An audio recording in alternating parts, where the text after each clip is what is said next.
What a day it's been in Canberra. Except for the most hardened of political journalists, it's been a mind-bending experience. 11 November 1975, the day of the dismissal.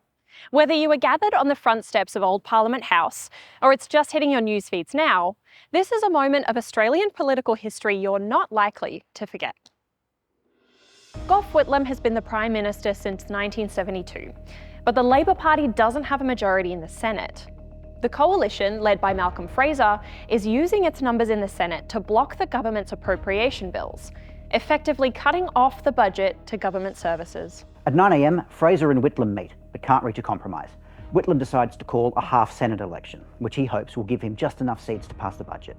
He calls Government House and asks for an appointment with the Governor-General, Sir John Kerr. The 11th is Remembrance Day, so Kerr is busy with ceremonial duties.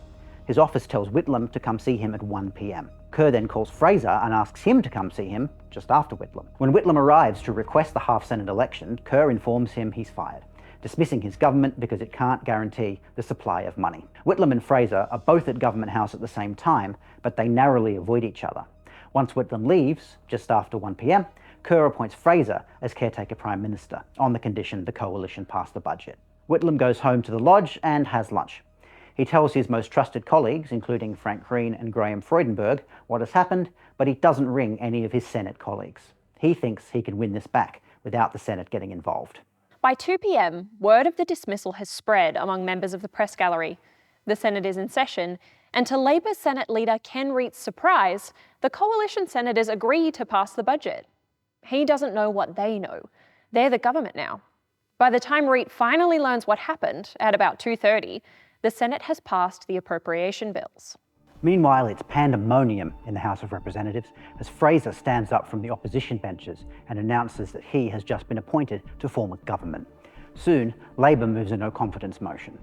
They still have the majority, so at about 3:30 the motion passes. Since Fraser's government doesn't have the confidence of the House, Labor believes Kerr is obliged to sack Fraser and reappoint Whitlam. The Speaker, Gordon Scholes, goes to Yarralumla to tell Kerr what's happened, but he's too late. Right before Scholes gets there, Fraser meets with Kerr, who signs the budget bills into law and then, on Fraser's advice, dissolves the Parliament for a new election to be held in December. In accordance with my duty, I have today advised Sir John Kerr to dissolve both houses of the Parliament so that the people themselves can decide what government they want for Australia. Kerr's official secretary, David Smith, is dispatched to Parliament House. When Smith arrives, there was a growing crowd of Labor supporters out the front of the building. He makes his way to the front steps, where he reads the official proclamation with Whitlam over his shoulder. Whitlam is out, and Fraser is in. Well may we say, God save the Queen. Because nothing will save the Governor-General. At the election, the result is a landslide for Fraser and the coalition. Australians still debate the rights and wrongs of Kerr's decision, and the crisis remains one of Australia's most significant political events.